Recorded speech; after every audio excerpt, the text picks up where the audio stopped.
and the name of the topic is Natural Vegetation and Wildlife. India is a vast country which has different types of bioforms. It is one of the 12 mega biodiversity countries of the world. With about 47,000 plant species, India occupies 10th place in the world and 4th in Asia in the plant diversity. There are about 15,000 flowering plants, which accounts for 6% in the world's total number of flowering plants. The country has many non-flowering plants too, such as the ferns, algae and fungi. India also has approximately 90,000 species of animals, as well as a rich variety of fish in its fresh and marine waters. So, let us see that what we are going to learn in this particular session. So, in this video, we will be learning about first, what is natural vegetation and the other related terms. Second, we will be discussing about the factors which are responsible for different types of natural vegetation. Third, we will look at the significance of the forest. Fourth, we will be discussing about the different types of vegetation. Then we will talk about the medicinal plants. Followed by it, we will discuss the wildlife in India, the significance of wildlife, the concern for wildlife, and finally, we will discuss about the conservation of wildlife. So let us start. First, let us talk about the natural vegetation. Natural vegetation refers to a plant community which has grown naturally without any human aid and has been left undisturbed by humans for a long time. This is termed as the virgin vegetation. Thus, the cultivated crops and the fruits, orchids form part of vegetation, but not natural vegetation. The virgin vegetation, which are purely Indian, are known as endemic or indigenous species. But those which have come from outside India are termed as the exotic plants. The term flora is used to denote the plants of a particular region or period, and similarly the species of animals are referred to as the fauna. Now let us discuss about the factors which are responsible for different types of natural vegetation. Now this huge diversity in the flora and fauna kingdom in India or in the world is due to the following factors. Hence, there are two factors which are mainly responsible for the different types of vegetation. First, the relief, which further includes the land and the soil.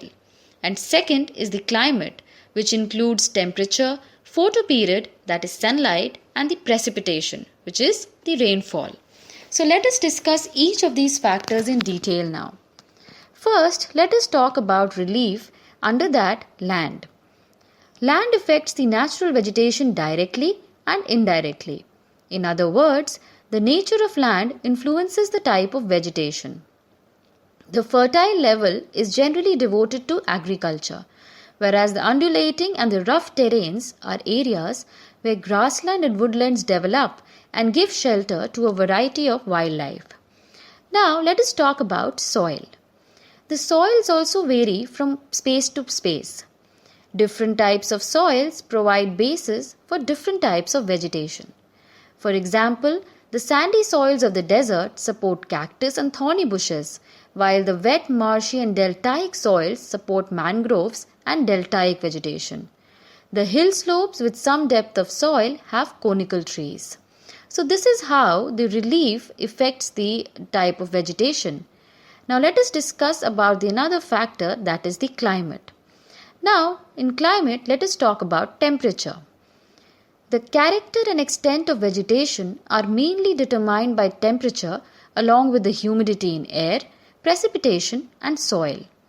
On the slopes of Himalayas and the hills of Peninsula above the height of 915 meters, the fall in the temperature affects the types of vegetation and its growth. And the changes we can see is from tropical to subtropical, temperate and alpine vegetation. Now the next factor which comes under climate is the photoperiod, which means the sunlight. So the variation in duration of sunlight at different places is due to differences in latitude, altitude, season and the duration of the day. Due to longer duration of sunlight, trees grow faster in summer. Now, the last factor under climate is precipitation. In India, almost the entire rainfall is brought in by the advancing southwest monsoon, that is from June to September, and also from the retreating northeast monsoons. Areas of heavy rainfall have more dense vegetation as compared to areas of less rainfall. So, this is how the relief and climate are the factors which are affecting the type of vegetation. Now, let us talk about the significance or the importance of forests.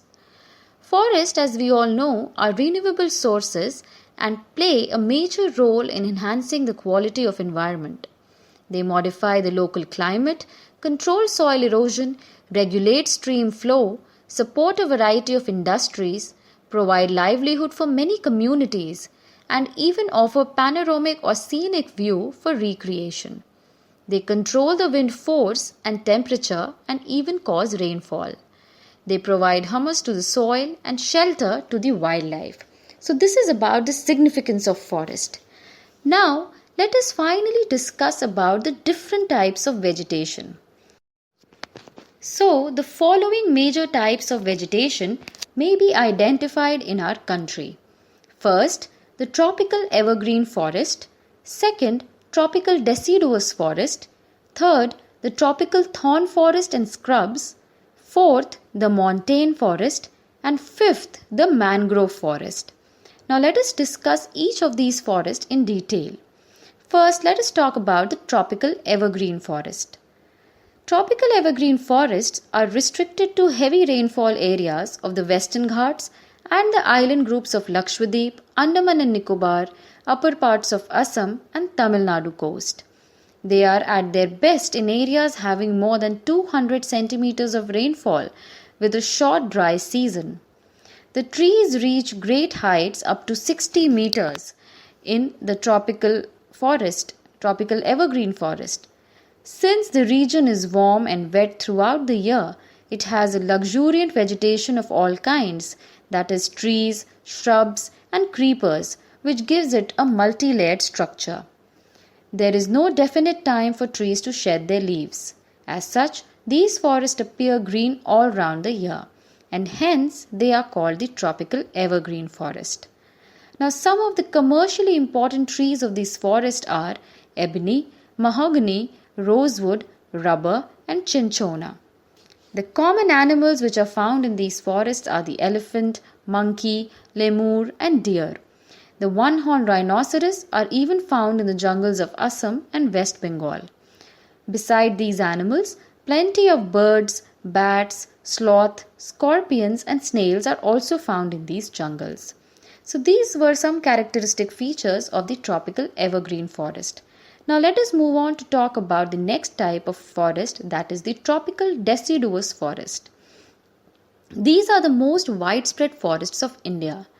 They are also called the monsoon forest and are spread over the region, receiving rainfall between 200 centimeters and 70 centimeters. Trees of this forest type shed their leaves for about 6 to 8 weeks in dry summer. On the basis of the availability of water, these forests can further be divided into moist and dry deciduous. The former is found in areas receiving rainfall between 200 and 100 centimeter.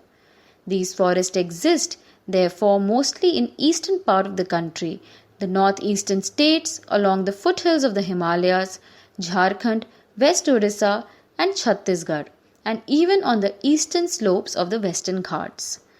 Teak is the most dominant species of this forest. Bamboos, sal, sesham, sandalwood, khair, kusum, arjun and mulberry are other important commercial species. Whereas the dry deciduous forests are found in areas which have rainfall between 100 cm to 70 cm. These forests are found in the rainier parts of the peninsular plateau and the plains of Bihar and Uttar Pradesh. There are open stretches in which teak, sal, peepal and neem grow. A large part of this region has been cleared for cultivation and some parts are used for grazing. In these forests, the common animals which are found are the lion, tiger, pig, deer and elephant. and a huge variety of birds, lizards, snakes, and tortoises are also found here. Now let us move on and talk about the thorn forests and the scrubs. So thorn forests and scrubs are found in regions with less than 70 centimeter of rainfall, as the natural vegetation consists of thorny trees and bushes. This type of vegetation is found in the northwestern part of the country, including the semi-arid areas of Gujarat, Rajasthan, Madhya Pradesh, Chhattisgarh, Uttar Pradesh and Haryana. Palms, euphorbias and cacti are the main plant species. Trees are scattered and have long roots penetrating deep into the soil in order to get moisture. The stems are succulent to conserve water. Leaves are mostly thick and small to minimize evaporation. These forests give way to thorn forest and scrubs in arid areas. In these forests, the common animals are the rats, mice, rabbits, tiger, wolf, fox, lion, wild ass, horses and camels. Now let us finally discuss about the montane forest. In mountainous areas, the decrease in temperature with the increasing altitude leads to the corresponding change in the natural vegetation. As such, there is a succession of natural vegetation belts in the same order as we see from the tropical to the tundra region. The wet temperate type of forests are found at a height of 1000 to 2000 meters. Evergreen broadleaf trees such as the oaks and chestnuts are predominant. Between 1500 and 3000 meters, the temperate forests containing coniferous trees like pine, deodar, silver fir, spruce and cedar are found.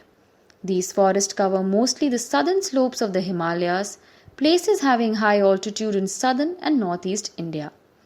At high elevations, temperate grasslands are common. At high altitudes, generally more than 3600 meters above the sea level, temperate forests and grasslands give way to the alpine vegetation.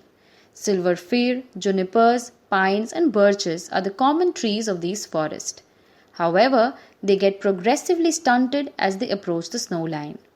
Ultimately, through scrubs and shrubs, they merge into the alpine grasslands. These are used extensively for grazing by nomadic tribes like the Gujars and the Barkwals. At higher altitudes, mosses and lichens form part of the tundra vegetation. The common animals that are found in these forests are the Kashmir stag, spotted deer, wild sheep, jackrabbit, Tibetan antelope, yak, snow leopard, squirrels, shaggy horned wild ibex, bear, and the rare red panda, sheep and goats with thick hair. Now let us finally talk about the fifth type of vegetation or the forest, that is the mangrove forest. The mangrove tidal forests are found in the areas of coasts influenced by tides. Mud and silt gets accumulated on such coasts. Dense mangroves are the common varieties with roots of the plants submerged under the water. The deltas of the Ganga, the Mahanadi, the Krishna, the Godavari and the Kaveri are covered by such vegetation. In the Ganga-Brahmaputra delta, the Sundari trees are found which provide durable hard timber. Palm, coconut, keora, agar, etc. also grow in some parts of the delta. The Royal Bengal tiger is the famous animal in these forests. Turtles, crocodiles, gharials and snakes are also found in these forests. So these were the characteristic features of the 5 different types of natural vegetation or the forest which are found in our country.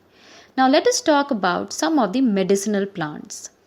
India, as we all know, is known for its herbs and spices from ancient times. Some 2000 plants have been described in Ayurveda and at least 500 are in regular use. The World Conservation Union's Red List has named 352 medicinal plants, of which 52 are critically threatened and 49 are endangered. The commonly used plants in India are A. Sarpagandha, which is used to treat blood pressure and is found only in India. B. Jamun. The juice from the ripe fruit is used to prepare vinegar, which is carminative and diuretic and has digestive properties. The powder of the seed is also used for controlling diabetes. C. Arjun. The fresh juice of leaves is a cure for earache. It is also used to regulate the blood pressure. D. Babool. Leaves are used as a cure for eye sores. Its gum is used as a tonic. E. Neem. It has high antibiotic and antibacterial properties. F. Tulsi. It is used to cure cold and cough. And G. Kachnar. It is used to cure the asthma and ulcers. The buds and roots are also found good for digestive problems. So this was about the natural vegetation that is found in our country. Now let us talk about the wildlife in India. Like its flora, India is also rich in its fauna. It has approximately 90,000 animal species, and the country has about 2,000 species of birds, which constitute 13% of the world's total population. There are 2,546 species of fishes, which accounts for nearly 12% of the world's stock. It also shares between 5 and 8% of the world's amphibians, reptiles, and mammals. The elephants are the most majestic animals that are among the mammals. They are found in the hot wet forest of Assam, Karnataka, and Kerala. The one-horned rhinoceros are the other animals which live in the swampy and marshy lands of Assam and West Bengal. The arid areas of the Run of Kutch and the Thar Desert are the habitat for the wild ass and the camels respectively. The Indian bison, Nilgai, which is the blue bull, Chausingha, that is the four-horned antelope, gazelle, and different species of deer are some other animals which are found in India. India also has several species of monkeys, and India is the only country in the world which has both the tigers and the lions. The natural habitat of the Indian lion is the Gir forest, which is in Gujarat. Tigers are found in the forests of Madhya Pradesh, the Sundarbans of West Bengal, and the Himalayan region. Leopards too are the members of the cat family, and they are important among the animals of prey. The Himalayan harbor a hardy range of animals which survive in extreme cold. The Ladakh's freezing high altitudes are a home to yak, the shaggy horned wild dogs which weighs around 1 ton, the Tibetan antelope, the bharal, that is the blue sheep, the wild sheep, and the kiang, that is the Tibetan wild ass. The ibex, bear, snow leopard, and the rare red panda are also found in certain pockets. In the rivers, lakes, and the coastal areas, turtles, crocodiles, and gharials are found. The latter is the only representative variety of crocodile which is found in the world today. The bird life is also very colorful in India. Peacocks, pheasants, ducks, parakeets, cranes, and pigeons are some of the birds inhabiting the forest and the wetland of the country. Now let us discuss about the significance or the importance of wildlife. The animals were selected from large stock provided by nature as milch animal. They also provided us draught power, transportation, meat, and eggs. The fish provide the nutritive food. Many insects help in the pollination of crops and fruit trees, and exerting biological control on such insects is harmful. Hence, every species has a role to play in the ecosystem. Hence, conservation is essential. So, what is the concern for wildlife? Let us discuss that. About 1,300 plant species are endangered and 20 species are extinct. Quite a few animal species are also endangered and some have become extinct. The main causes for this major threat to nature are hunting by the greedy hunters for commercial purposes, pollution due to chemical and industrial waste, acid deposits, introduction of alien species, and the reckless cutting of the forest to bring land under cultivation and habitation are also responsible for the imbalance. Therefore, we need to take some conservation measures. So let us discuss about the conservation of wildlife. To protect the flora and fauna of the country, the government has taken many steps. 18 biosphere reserves have been set up in the country to protect the flora and fauna. The names of the 18 biosphere reserves are as follows: Sundarbans, Simlipal, Gulf of Mannar, Dihang Dibang, Nilgiri, Dibru Sekhova, Nanda Devi, Agastya Malai, Nokrek, Great Nicobar, Panchmarhi, Manas, Kutch, Cold Desert, Panna, Sheshachalam, Achnakumar Amarkantak, Kanchzengzonga. 10 out of these, the Sundarbans, Nanda Devi, the Gulf of Mannar, the Nilgiri, Nokrek, Great Nicobar, Manas, Simlipal, Panchmarhi, and the Achnakumar Amarkantak have been included in the World Network of Biosphere Reserves. Financial and technical assistance is also provided to many botanical gardens by the government since 1992. Project Tiger, Project Rhino, Project Great Indian Bustard, and many other eco-developmental projects have also been introduced. 103 national parks, 535 wildlife sanctuaries, and the zoological gardens are set up to take care of the natural heritage. So this is all. Thank you.